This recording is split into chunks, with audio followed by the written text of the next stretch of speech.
Hi all, SHOWstudio fashion editor Georgina here, reporting on Salvatore Ferragamo. Very exciting show because they have just announced that Paul Andrew, who used to be their women's wear creative director, has now been appointed creative director of Ferragamo, period.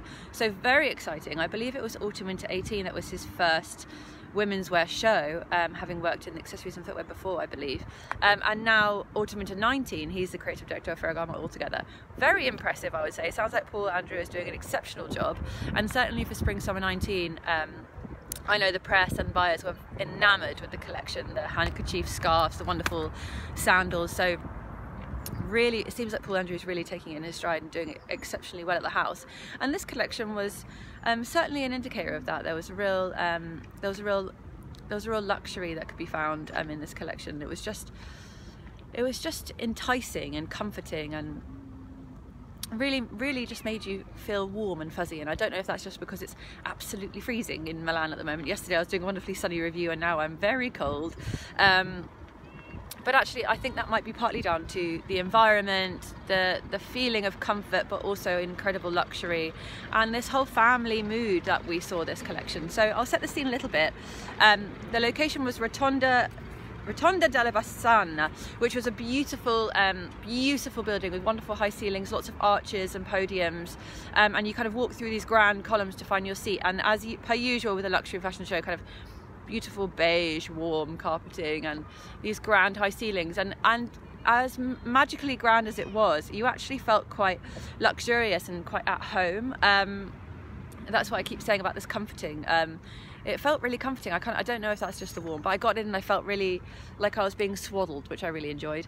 And so a little bit of a backstory on Ferragamo. So a hugely iconic shoe brand, doing exceptionally well. I think something like almost 50% of their sales come from the shoes.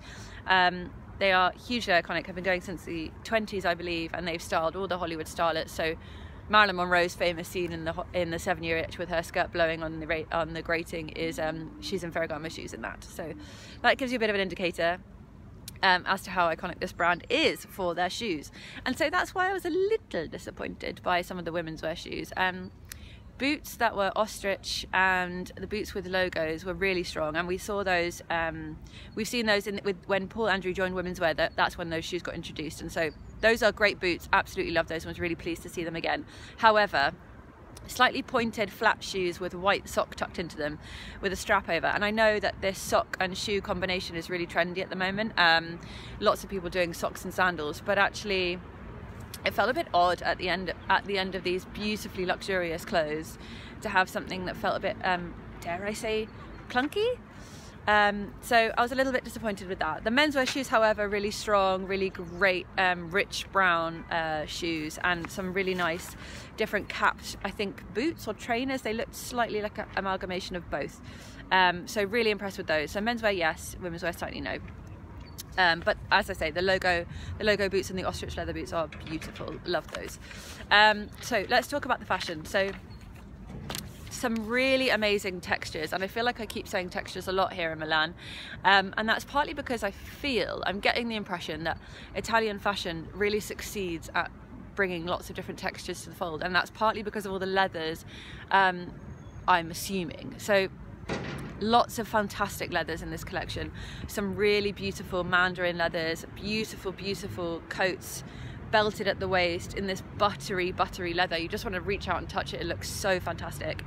And that combined with some amazing suede trousers on the men's with a almost hashing of different leathers, so beautiful suede and then a different leather crossing on the men's trousers, and you had that on some of the women's looks as well. Really strong. And also some double waisting, so all these different textures getting layered up together, which I just love. I've seen a lot of it this collection, and Ferragamo was doing it so well. So beautiful buttery leather coats, and then we've got corduroy in the men's, which was really strong, and then these dualities of suede in the trouser, which I thought was really wonderful.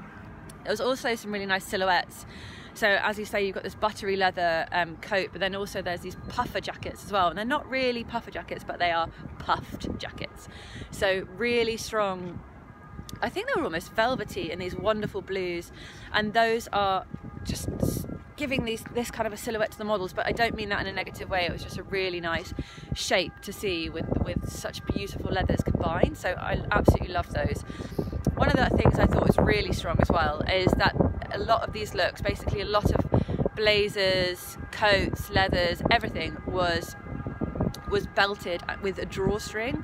And I know it feels a bit naive to say, oh, drawstring, that's modern, but actually it did add a level of modernity to this. And Ferragamo is such an old iconic brand, sometimes you do need that little jolt of newness in there, and I loved the drawstring. I love the idea that you can take such luxury textures and fabrics and kind of customize them how you see fit.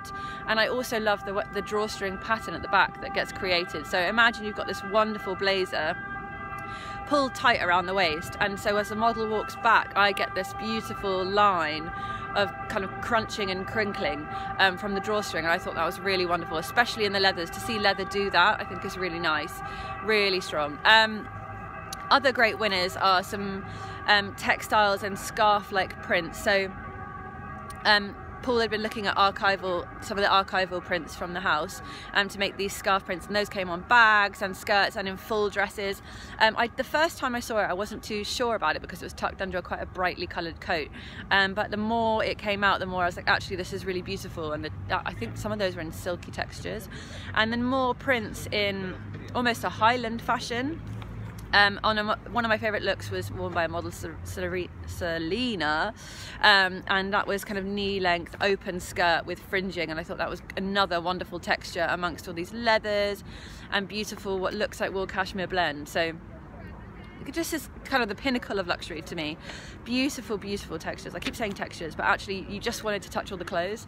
And Paul Andrew was talking about the idea of family and generation, and the House of Ferragamo is so family orientated. They're a family that run it together, so I love the idea that he's really been looking not just at the house codes but actually at the house and the people within it and all the different elements they bring and what every generation has learned.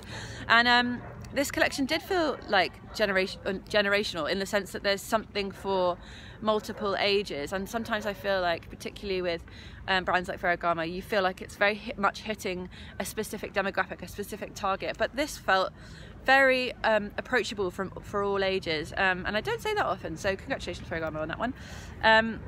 Anyway, so I digress. Before I keep waffling on about Ferragamo, I'm going to wrap up with a really strong show. I do feel like Spring Summer 19 may have pipped it in success, just because it was so mind-blowingly beautiful, but this was a lovely collection nonetheless, and the colours, the textures, the shapes, that drawstring was fantastic. The menswear I thought was really strong in its simplicity.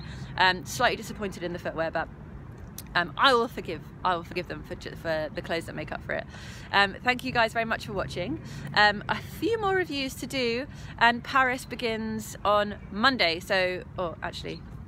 Monday. So stay tuned for all the Paris reviews. I'll see you guys very soon.